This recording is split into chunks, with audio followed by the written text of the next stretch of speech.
demás preguntas va a formular, que es la parte de muerto y sepultado, el artículo 4, ¿cierto? Y vamos a avanzar ahí. Sí. Digo que es la que más vamos a preguntar, pero yo tengo como 10 preguntas anotadas ya. Ah, ¿cómo así? Entonces, ¿qué vamos a hacer? Y es que me llama mucho eso del bajo a los infiernos y quiero saber finalmente por qué bajo a los infiernos y todo eso. Sí, pero Y en el, todavía no ha bajado a los no, infiernos, estamos en el artículo 4. sí, vamos apenas en padeció bajo el poder de Poncio Pilato, pero el que sigue, ya, eso lo vemos hoy, yo creo. Ojalá, Hoy nos va a rendir mucho. ojalá. Y en el catecismo íbamos en el 575, creo. 575, sí. Sí, cierto. Sí. Sí. Ujú. Perfecto. Muchas gracias. Vamos entonces aquí de comienzo. Les participo en este artículo número 4, que es un artículo muy importante, porque a veces la muerte de nuestros hijos se nos queda así como muy en abstracto.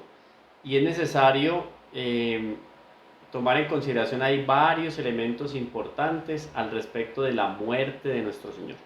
Ya nos quedó claro lo que significa la encarnación y que la segunda persona de la Santísima Trinidad asuma la naturaleza humana. Eso de quedar absolutamente claro. Naturaleza humana, naturaleza divina y persona divina se unen, ¿no? Esto es claro. Ahora bien, miren lo que nos dice Santo Tomás de Aquino en el numeral 60, cuando nosotros hablamos cuando estamos hablando del artículo 4 del credo. Todos están viendo ahí la pantalla. ¿Qué nos dice Santo Tomás? Sin embargo, oído, no debemos creer que de tal manera haya sufrido Cristo la muerte que muriera la divinidad, sino que la humana naturaleza fue lo que murió en él. Ahí falta una tilde. Pues no murió en cuanto Dios, sino en cuanto hombre. Y esto es patente mediante tres ejemplos. Y aquí Santo Tomás nos va a dar los tres ejemplos al respecto. ¿Está bien? Hasta ahí claro, ¿cierto? Humanidad, ¿no? Divinidad y persona divina. Muere la naturaleza humana.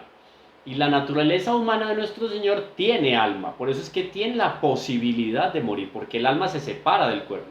Pero cuando el alma se separa del cuerpo, tanto el cuerpo que está en el sepulcro como el alma que descendió a los infiernos, y vamos a ver después. Los dos están unidos, cuerpo y alma están unidos a la divinidad. ¿Está bien?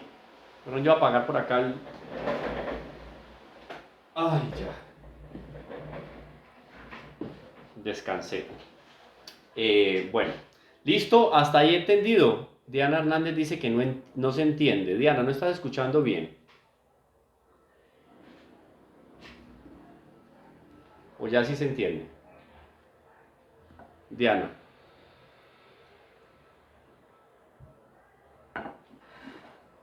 Diana. Ah, bueno, listo, perfecto. Bueno, entonces veamos aquí Santo Tomás de Aquino, ¿qué más nos está diciendo? Miren, son tres ejemplos. Santo Tomás nos va a dar tres ejemplos. Este hombre es de una lógica, pues, desbordante. Santo Tomás dice, el primero está en nosotros. ¿Cómo así? Sí, el primer ejemplo está en nosotros. ¿Por qué? Porque es claro que al morir el hombre, al separarse alma del cuerpo, no muere el alma, porque el alma es ¿qué? El alma es inmortal, sino el mismo cuerpo, o sea, la carne. Lo que es material muere y lo que es material es lo que va a resucitar en el último día. ¿Está bien? Clarísimo, eso está clarísimo. Así también en la muerte de Cristo. No muere la divinidad, sino la naturaleza humana. Entonces, si ven el paralelo que él coloca entre el hombre y la segunda persona de la Santísima Trinidad encarnada. Muere el cuerpo, pero no muere ni la persona, ni el alma, ni la naturaleza divina. ¿Está claro? ¿Hasta ahí está claro? No, yo quiero, esto, digamos, puede escucharse sencillo, pero puede ser que alguien no lo entienda. Miren, aquí no hay ningún problema. Si yo no entiendo cualquier cosa, pregunten, para eso estamos. Y puede ser inclusive que yo no sepa explicarle. Si alguien puede explicarle, lo explica. Pero es necesario preguntar. No se preocupen por eso. No tenemos que sabernoslas todas. ¿Alguien dijo algo, perdón? Sí, yo, empecemos con las preguntas. Sí.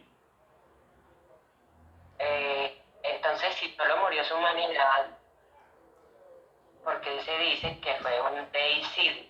Claro, porque mataron a Dios. Es que a la humanidad estaba unida de manera La especialísima, divinidad. de manera especialísima a su humanidad estaba unida la divinidad.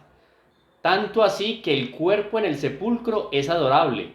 Tanto así que el alma cuando baja al infierno es adorable. Entonces se mató a Dios. ¿Entiendes? A ver, hay una diferencia entre la intención y la acción, pero la intención puede llegar a equipararse a la acción. Te doy un ejemplo, Felipe, les doy un ejemplo a todos para que lo tengan presente. Yo puedo concebir en este momento, puede sonar atroz, pero lo voy a hacer cercano, lo más cercano a la muerte de nuestro Señor.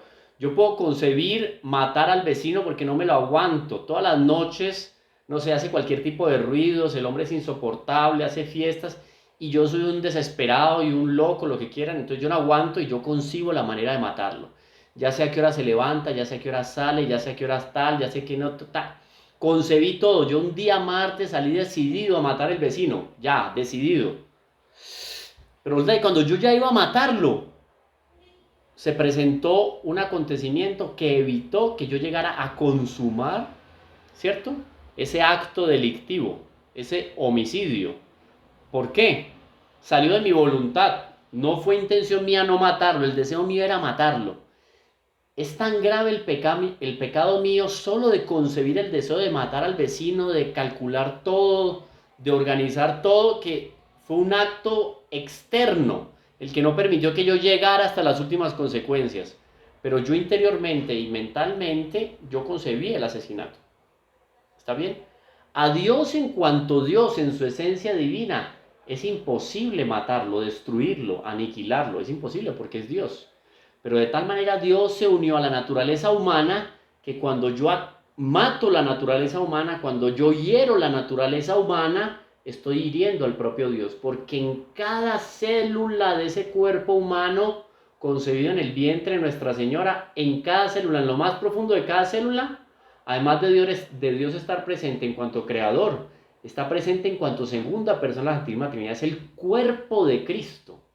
¿Está bien? Le pertenece a Cristo. Entonces, por eso es que se cometió un deicidio, se mató a Dios, porque Dios está encarnado ahí, en ese cuerpo al cual le dieron muerte en la crucifixión.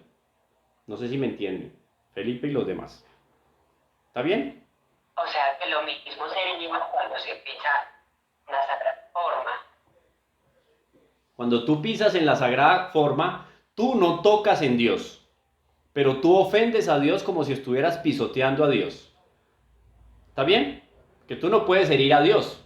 Claro, si Él es superior, más grande, más poderoso, estricto senso, tú podrías decir, no, pero yo qué mal le voy a hacer a Dios si Dios es todopoderoso. Pero la ofensa la estás cometiendo. ¿Está bien? Concebiste el pecado de tal manera que pisoteas la hostia con odio. Estás pisoteando al propio nuestro Señor Jesucristo. Sin que Él sienta en ese momento, digamos, dolor. Además que ya está en cuerpo glorificado en la eternidad. ¿Está bien? Pero el paralelo, digamos que va más o menos en esa misma línea. Por eso cuando yo comulgo el cuerpo, sangre, alma y divinidad de nuestro Señor Jesucristo. ¿No? Pero yo no toco en Él. Esto es muy claro y eso lo vamos a ver en el curso de la Eucaristía. Claramente. ¿Está bien? Prendemos. Gladys, explícame bien por qué dices lo de prendemos.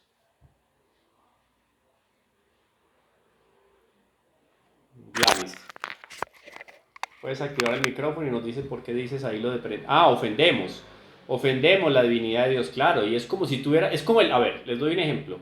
El demonio no puede pecar contra la pureza físicamente porque él no tiene cuerpo, no tiene materia. Sin embargo, de tal manera él tiene el espíritu del hombre impuro que es como que si cometiera los pecados de la impureza relacionados con la carne. ¿Me entienden? Hasta ya llega el paralelo de lo que es espiritual y lo que es corporal, pero como todo tiene una repercusión en el ámbito espiritual. En la misma línea, mutatis mutandis, guardando las infinitas proporciones con nuestro Señor Jesucristo. Al matar a nuestro Señor, su humanidad santísima le desgarra el alma, está matando a Dios. Deicidio, por eso el término se aplica total y completamente. Dice entonces, en el numeral 61, Pero si los judíos no mataron a la Camilo, divinidad... Aló, sí, discúlpame la interrupción un segundito nomás, sí. pero yo creo que cuando uno de nosotros hable, a ti te toca apagar tu micrófono porque los demás no entendemos lo que dice la otra persona. Ah, listo, perfecto, muchas gracias. Sigo entonces, pero si los judíos no mataron a la divinidad, es claro que no pecaron, más que si hubiesen matado a cualquier otro hombre. Esto va más o menos en la línea de la pregunta que me hacían. Vamos a ver, Santo Tomás, cómo le sale esta. Seguro de una manera más brillante de lo que yo di la respuesta ahora. Vamos a ver qué nos dice Santo Tomás. A esto debemos responder que suponiendo a un rey revestido con una determinada vestidura, si alguien se la manchase, incurriría en la misma falta que si manchase al propio rey. De la misma manera, los judíos no pudieron matar a Dios, pero al matar la humana naturaleza asumida por Cristo, fueron castigados como si hubiesen matado a la divinidad misma. ¿Queda claro? Aquí, mejor dicho, cada vez que Santo Tomás habla, la saca del estadio, porque la mejor manera de entenderlo a él es leerlo directamente. ¿Entendido, no? Además, dice Santo Tomás, como dijimos arriba, el Hijo de Dios es el es el verbo de Dios. Y el verbo de Dios encarnado es como el verbo del rey escrito en una carta. Pues bien, si alguien rompiese la carta del rey, se le consideraría igual que si hubiese desgarrado el verbo del rey, la palabra del rey. Ofendió al rey, es un insulto para el rey, porque destruyó el decreto del rey. Era solemne cuando en la Edad Media llegaban con un decreto, pergamino así, a leer cualquier edicto, fuera en relación a los impuestos, fuera en relación a los mercados, a cualquier tipo, a la justicia. Llegaba un trompetista y tocaba la trompeta, todo el mundo paraba, congelado directamente el pueblo. ¡Ah! ¿Qué irán a decir ahora en nombre del rey? Abrían el pergamino y empezaban a leer. Imaginen que un hombre se lanzara sobre el enviado del rey, sobre el heraldo, el mensajero, y le rasgara el pergamino. Ese hombre iba para la cárcel inmediatamente porque era una ofensa a la palabra del rey que estaba ahí. Era oficialmente el rey quien estaba hablando. ¿Está bien? Miren el ejemplo tan interesante. Por lo mismo, se considera el pecado de los judíos de igual manera que si hubiesen matado al verbo de Dios. El 64. Pero ¿qué necesidad había de que el verbo de Dios padeciese por nosotros? Si era necesario, ¿no fue un poco exagerado? Sí, una necesidad y muy grande, dice Santo Tomás. Y se puede deducir una doble necesidad. Una, como remedio de los pecados. Dos, como modelo de nuestros actos. Oído, muy interesante. Va a decir entonces por qué. Para remedio, ciertamente, porque contra todos los males en que incurrimos por el pecado, encontramos el remedio en la pasión de Cristo. Entonces, con la muerte de nuestro Señor, compra todo lo necesario para nosotros librarnos de esas manchas del pecado. Ahora bien, incurrimos en 5 males. Yo creo que aquí Santo Tomás ya se va... no es que no nos interese, pero no viene el caso acá porque yo quiero pasar al catecismo de la iglesia. Más bien ahora volvemos aquí a Santo Tomás. Cuarto y quinto lugar.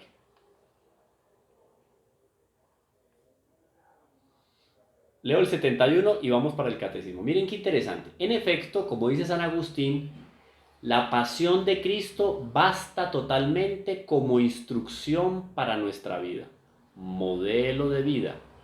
En su predicación durante 3 años, modelo de vida en los 30 años de vida pública y modelo de vida de manera especialísima en la pasión. Fortaleza, humildad, paciencia, prudencia. Pues quien anhele vivir de manera perfecta, dice San Agustín, que no haga otra cosa que despreciar lo que Cristo despreció en la cruz y que desee lo que Cristo deseó. Bonito eso porque está relacionado con estas últimas 7 palabras de nuestro Señor. Dense una pasadita en estos días sobre las 7 palabras y van a ver cómo termina siendo eso un itinerario de vida. Qué bonito, hasta el último momento nuestro Señor haciendo apostolado y mostrando por dónde es que debemos nosotros de caminar. ¿Bien? ¿Entendido? Y vamos aquí en el 575. Pero antes de eso, les comparto lo siguiente. A ver.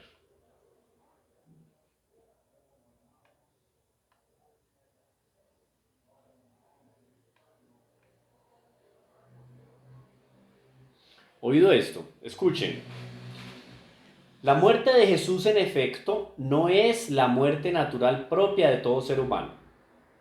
Sí, no es muerte natural, porque lo mataron. No muere de vejez, no muere de enfermedad, no muere por simple acabamiento o decadencias naturales.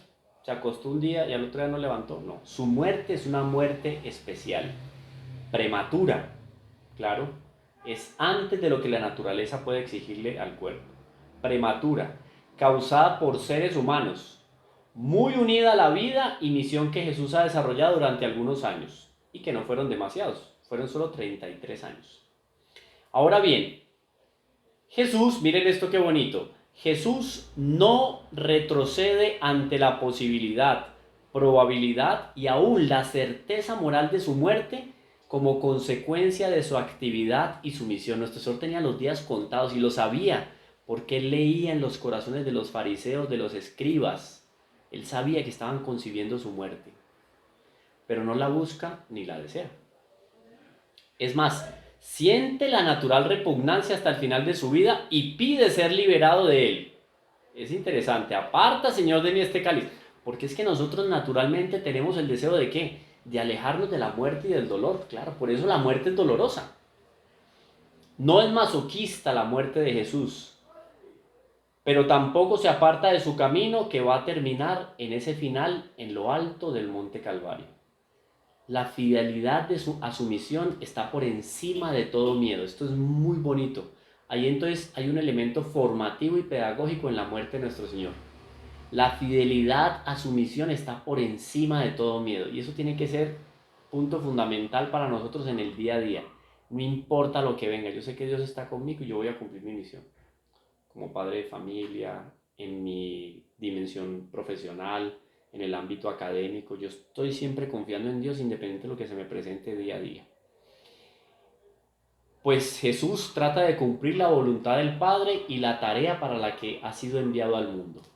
En ese sentido, nuestro Señor, esto es muy importante, asume la muerte no como algo inevitable, sino como una consecuencia de un determinado modo de vivir que es preciso aceptar cuando hay valores superiores, esperando que otro lado que es susceptible de superación y que no constituye la última palabra de la existencia se sobreponga: la tragedia.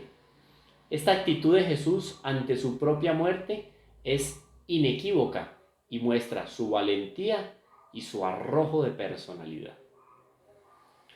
La muerte de Jesús, esto es importantísimo, es la mayor prueba de amor hacia los seres humanos. Pues, como lo dice Juan en el capítulo 15, versículo 15, ¿qué nos dice Juan?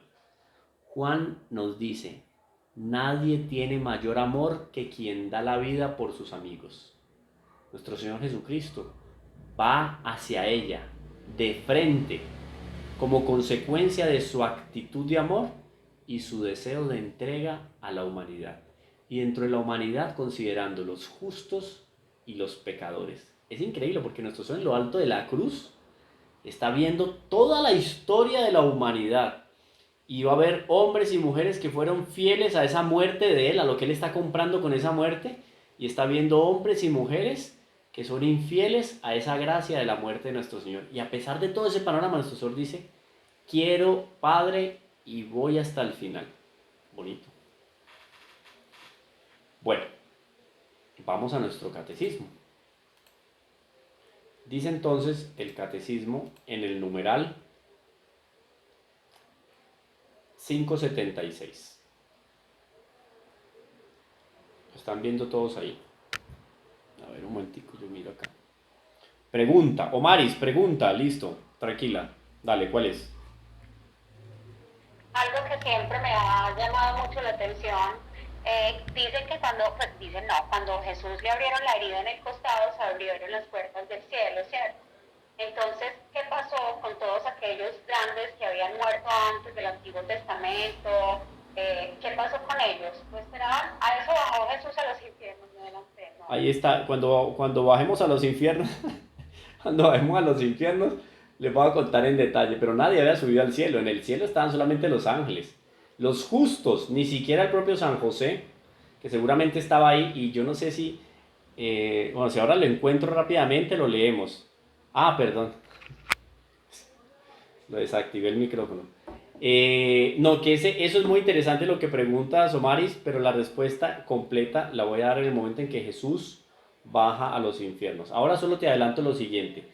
De hecho, hasta el momento en que nuestro Señor abre las puertas del cielo, y vamos a ver en qué momento abre las puertas del cielo, todos los justos estaban en un lugar al que la teología y el magisterio de la iglesia muy comúnmente llama como limbo, ¿no? En ese lugar estaban los hombres justos que no han podido subir al cielo y era un lugar donde no tenían sufrimiento porque obviamente no lo merecían, pero no participaban de todas las alegrías celestiales por obvias razones, porque no estaban en el cielo. En el cielo hasta ese momento estaban única y exclusivamente los ángeles que habían perseverado a partir de la gran lucha que se dio con los demonios. Entonces hasta ese momento no habían subido. Es nuestro Señor quien les abre las puertas. Y Ana Catalina de Emmerich, si la memoria no me falla, lo que pasa es que yo no me acuerdo en qué tomo ella cuenta eso, si lo encuentro ahora lo leemos. Ana Catalina de Emmerich cuenta cómo es la llegada de nuestro Señor al limbo, y cómo están Adán y Eva ahí a la expectativa, cómo aparece San José. Inmediatamente nuestro Señor baja al limbo y se encuentra con él, y la alegría de San José porque ve la misión cumplida de su hijo. ¿Es ella o es un Josefino que cuenta al respecto de San José? Y la pregunta es la siguiente: ¿por qué José no tuvo la gracia de acompañar la muerte, pasión y muerte de nuestro Señor Jesucristo? Y él mismo responde: por la razón muy sencilla de que de tal manera José quería a nuestro Señor que no hubiera permitido de ninguna manera que le pusieran una mano encima y mucho menos que lo llevaran a la muerte. Porque era el amor así incondicional y era la vocación de José, cuidar a nuestro Señor Jesucristo. Entonces, para evitar ese problema, digamos, o ese lapsus ahí en el plan de salvación, San José tenía que irse primero, porque si no iba a ser de alguna manera un impedimento en la pasión de nuestro Señor. Seguramente se hubiera confabulado quién sabe con cuántos otros más para levantarse contra Israel y, mejor dicho, no dejar tomar preso a nuestro Señor. Entonces, todo ese acontecimiento es muy bonito. ¿Está bien, Omaris? Perfecto. Bueno, continuamos aquí entonces. Dice aquí San Juan Pablo II: a los ojos de muchos en Israel, a los ojos de muchos en Israel, Camilo, ¿sí? la pregunta que puse hace 4 minutos. Algunos dicen que el purgatorio niega la salvación de Cristo. No podemos entender y explicar eso. Pero aquí El no, purgatorio niega la cruz, que el purgatorio niega su derramamiento de sangre. no, pero aquí yo creo que no viene al caso hablar del purgatorio. Se sale propiamente del tema. Eso podemos resolverlo después, Felipe. Inclusive yo creo que cuando hice los programas sobre el purgatorio, ahí hay algunos elementos que podrían dar respuesta de alguna manera a esto. O si no, los numerales del catecismo que hablan del purgatorio. Pero aquí propiamente no entraría a desarrollar ese tema. ¿Está bien?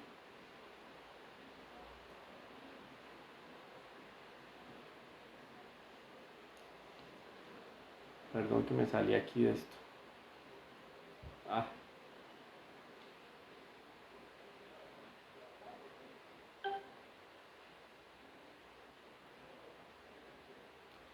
Sí, me escucharon lo que dije, ¿cierto? Solo te escuchamos esto último que dijiste. No, que hablar aquí, o sea, hacer aquí consideraciones al respecto del purgatorio quedaría un poco aislado del tema que estamos tratando. Obviamente la muerte de nuestro Señor Jesucristo está relacionado con la salvación, con el pecado original, obviamente la redención, el plan de salvación, el anuncio del reino, todo lo que uno quiera puede vincularlo acá. Pero aquí estamos viendo puntualmente la muerte de nuestro Señor. ¿Está bien? Entonces se sale un poquito del tema. Eso lo podemos resolver después, inclusive en un programa que hagamos en Facebook. Bueno, entonces, a los ojos de muchos en Israel, Jesús parece actuar contra las instituciones esenciales del pueblo elegido. Y esto sería muy grave, porque entonces a los ojos de un judío tradicional, nuestro Señor sí merecía la muerte. Vamos a ver qué pasa aquí. Primero, contra la sumisión a la ley en la integridad de sus prescripciones escritas. Y para los fariseos, según la interpretación de la tradición oral. Nuestro Señor era un traidor a los ojos de los fariseos y era un blasfemo. Perdón, era un blasfemo. Después, contra el carácter central del templo de Jerusalén como lugar santo donde Dios habita de una manera privilegiada. Destruyan este templo y yo lo reconstruiré. El decir eso a nuestro Señor es colocarse por encima de ¿qué? Por encima del propio Dios parecería, porque solo Dios tenía el poder sobre el lugar santo. Otro elemento sería contra el carácter, contra la fe en el Dios único, cuya gloria ningún hombre puede compartir. ¿En cuántos pasajes de la Sagrada Escritura, y vimos la otra vez varios, nuestro Señor declara y deja evidente, o sea, para nosotros diga, a ver, yo no voy a menospreciar aquí, ni a bajar en consideración la santidad de los apóstoles y los discípulos, pero hay textos en el Evangelio que nosotros, hoy, por la formación que tenemos, porque es otro contexto, lo que quieran, tenemos más elementos doctrinarios, inclusive porque la doctrina en la iglesia se ha desarrollado. Y cuando yo leo la Sagrada Escritura, el Evangelio, yo digo, pero es que aquí está evidente, Él está diciendo, yo soy Dios. Y muchos entendían ahí, no porque conocían la doctrina, porque no había evolucionado, pero lo conocían por la fe, ¿no? O tenían la gracia de Dios que les mostraba esas evidencias. Y algunos también rechazaban, aunque entendían racionalmente. Ahora bien,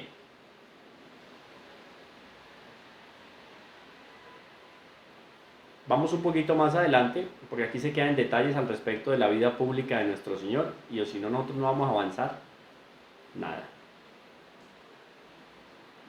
Vamos al numeral 583, Jesús y el templo. ¿Está bien?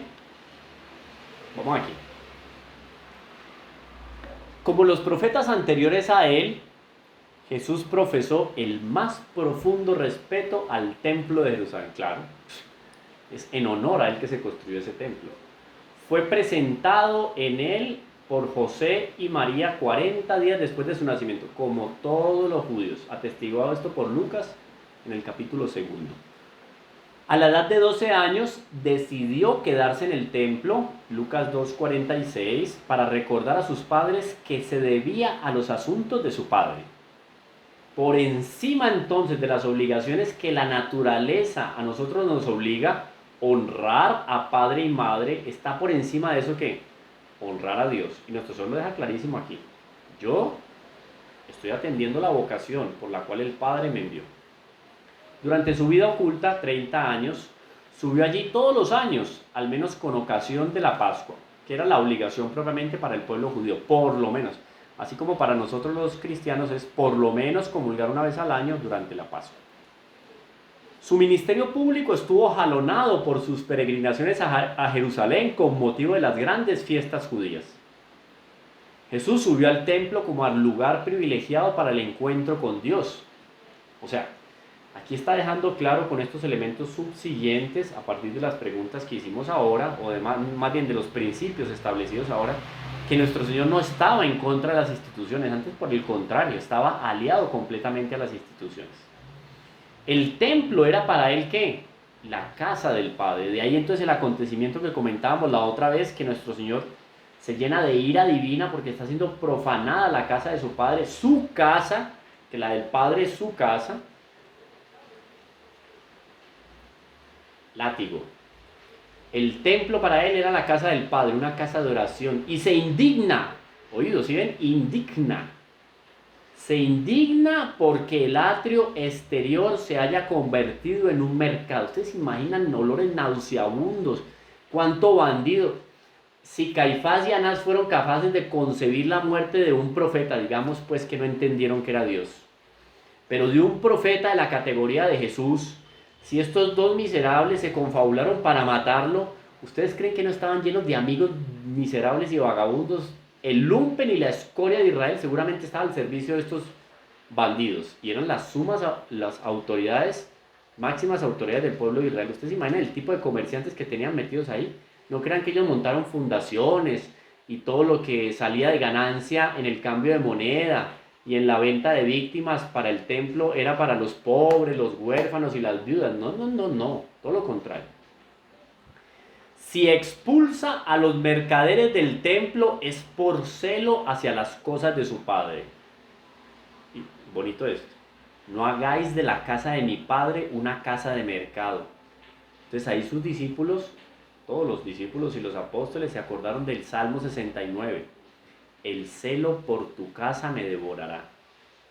Después de su resurrección, los apóstoles mantuvieron un respeto religioso hacia el templo hasta que propiamente se da la separación y el desligamiento de la religión judía. Se separa radicalmente lo que es la iglesia naciente, el cristianismo, aquellos que le dijeron sí a Jesús, y los que se quedan todavía esperando al Mesías y al prometido de las naciones. Se empieza a celebrar la Eucaristía, ya no van al templo a escuchar la palabra de Dios, sino que ya las celebraciones en algunas casas de familia privilegiadas con esa celebración eucarística, con la lectura de algunos textos bíblicos o por lo menos de manera oral. Los que habían sido contemporáneos o recibieron la noticia de nuestro Señor empezaban a hablar y a contar lo que eran los grandes hechos de Jesús. Eso es muy interesante. Todo muy naturalmente. No fue que murió Jesús ya mismo, no. Rompimos con los judíos, ya no volvemos al templo, no. Inclusive los apóstoles siguieron predicando en el templo. Jesús anunció, no obstante, en el umbral de su pasión, en la puerta de su pasión, la ruina, esto es terrible, la ruina de ese espléndido edificio del cual no quedará piedra sobre piedra. Y no quedó. O sea, por más que han querido a lo largo de la historia contradecir la profecía de nuestro Señor, no han podido. Recuerden que lo que los judíos van a adorar en Jerusalén no es el templo, son los cimientos, pero ahí no quedó piedra sobre piedra.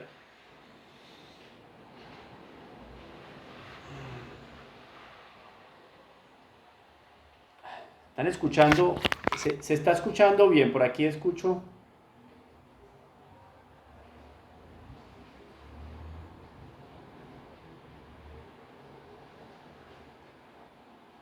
Ahora sí, Juan Guillermo.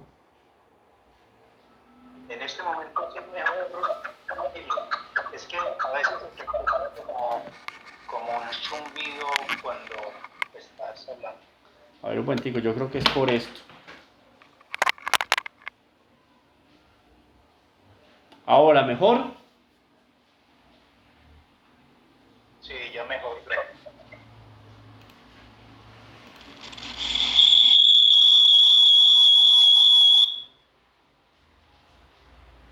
Ahí, ¿mejor?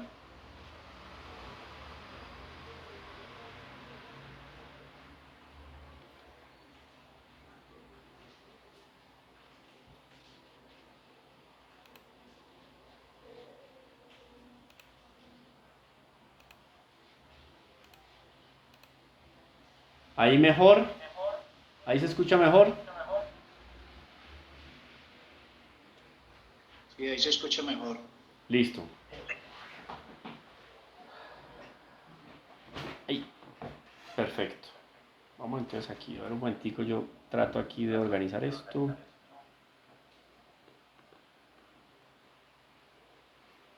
Bueno, muy bien. Oh, perdón, denme un minuto, yo traigo unos audífonos para cancelar un asunto acá de sonido. Si no, no da.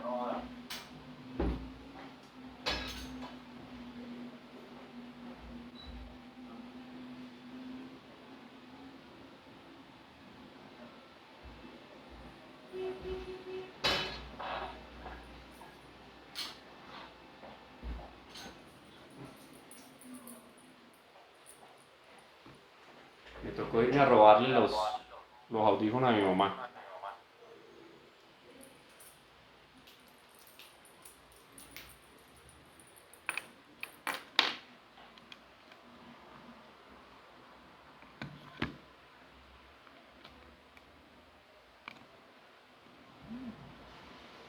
Ahí. Listo. Ahí, ¿se escucha bien? ¿Sí?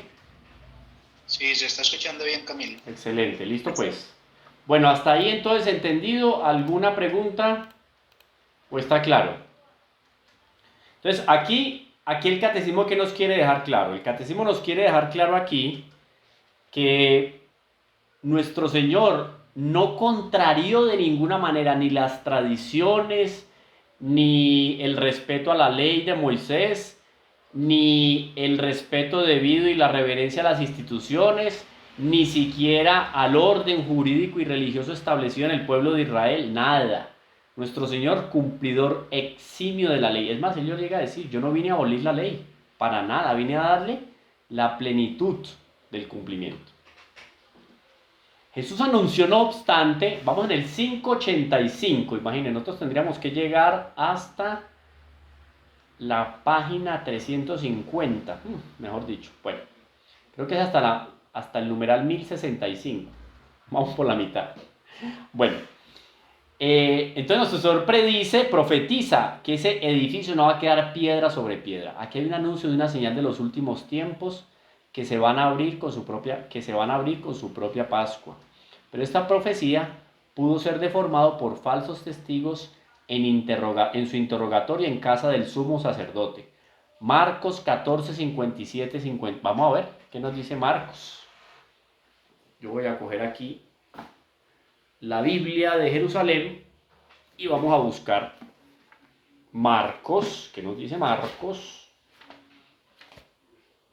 Tenemos los sinópticos. Primero tenemos a Mateo. Marcos 14, el segundo libro, Marcos, Mateo, Marcos, Lucas y Juan.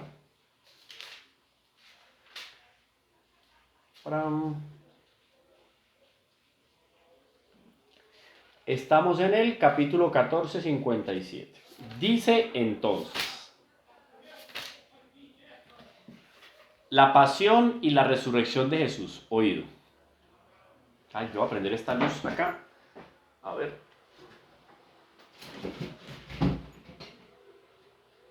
Ay, ay, ay. Qué pena con ustedes. Por Dios, tanto movimiento de ese profesor. Aprovechen para conversar entre ustedes.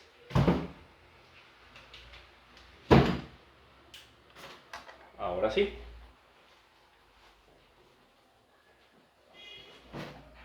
Ahora sí leo mejor. Bueno, entonces nos dice aquí Marcos. Faltaban 2 días para la Pascua. Ah, no, pero está en el 57, versículo 57. Dice el versículo 57. Vamos desde el 53. Oído. Jesús ante el Sanedrín. Recuerden que esto es una institución que viene desde la época de Moisés. Moisés estaba hasta aquí, literalmente estaba hasta aquí con el pueblo judío en medio del desierto y le dijo, Señor, yo no aguanto más, no soy capaz de dirigir esta gente. Tenía que hacer ejercicios él de juez, la jurisprudencia estaba en manos de él, la vida espiritual estaba en manos de Moisés, no había naturaleza humana que aguantara. Y los judíos lo tenían hasta acá.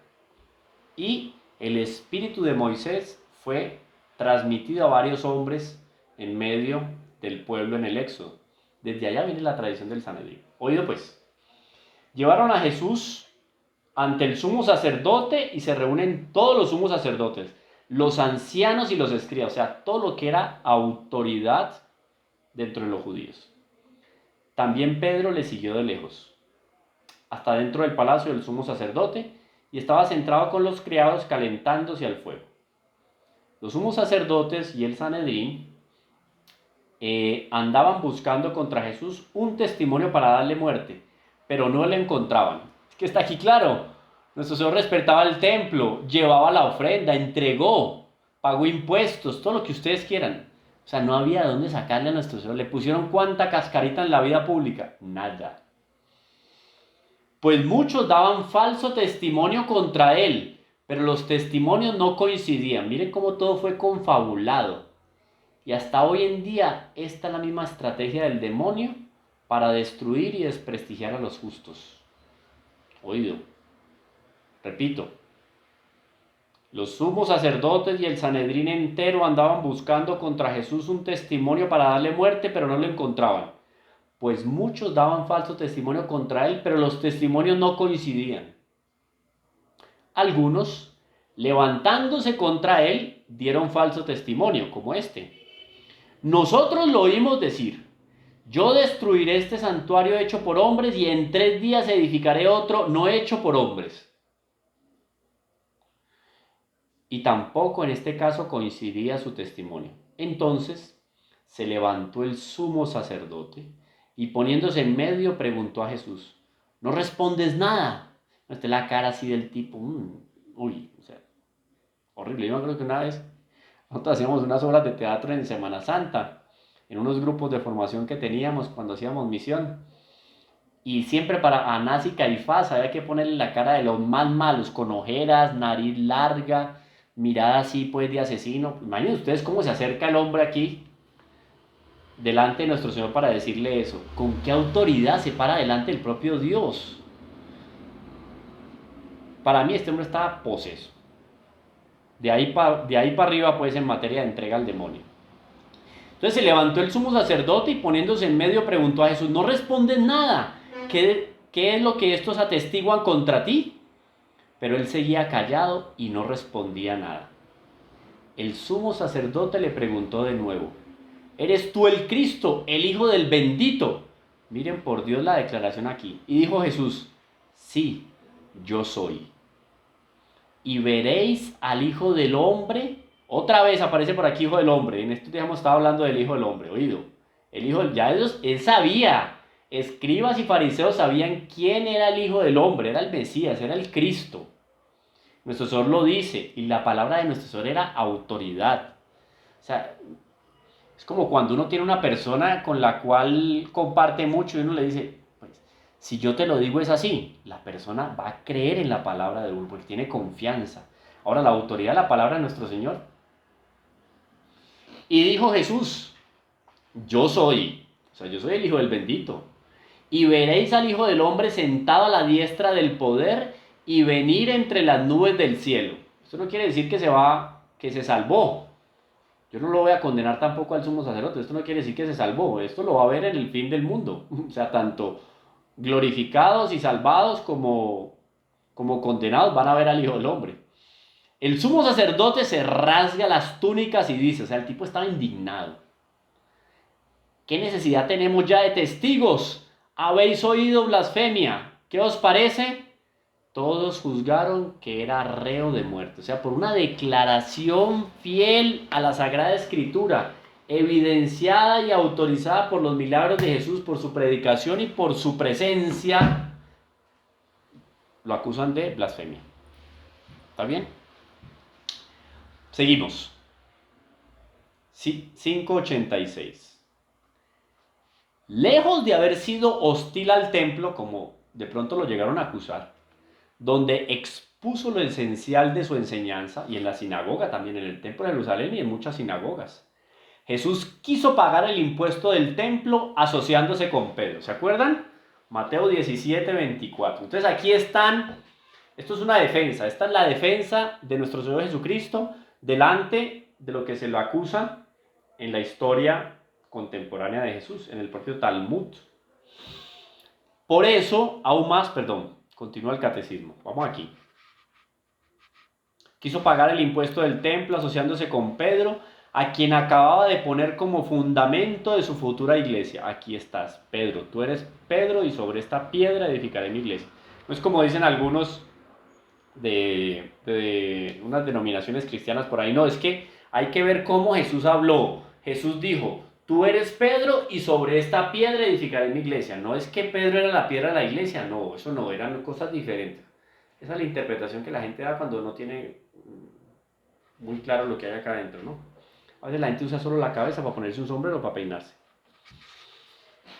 Aún más, se identificó con el templo presentándose como la morada definitiva de Dios entre los hombres. Fuerte ese comentario. ¿A dónde está eso, por Dios? Mateo 12, capítulo 6. Entonces aquí hay pruebas de la divinidad de nuestro Señor Jesucristo y pruebas de la inocencia de nuestro Señor Jesucristo.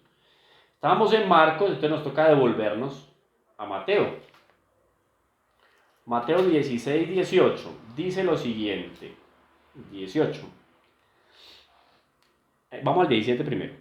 Replicando Jesús le dijo, bueno, porque es que aquí Pedro, aquí es la profesión de fe y el primado de Pedro, es muy bonito esto. Estamos en Mateo capítulo 16. En el versículo 13 dice, llegado Jesús a la región de Cesarea de Filipo, hizo una pregunta a sus discípulos. ¿Quién dicen los hombres que es el Hijo del Hombre? Hijo del hombre, otra vez. Ellos dijeron, unos que Juan Bautista. Yo creo que varios de los que dijeron pensaban eso. Unos que Juan el Bautista, otros que Elías, otros que Jeremías o uno de los profetas. Díceles él, o sea, nuestro Señor. ¿Y vosotros, quién decís que soy yo? Simón Pedro contestó, tú eres el Cristo, el Hijo de Dios vivo.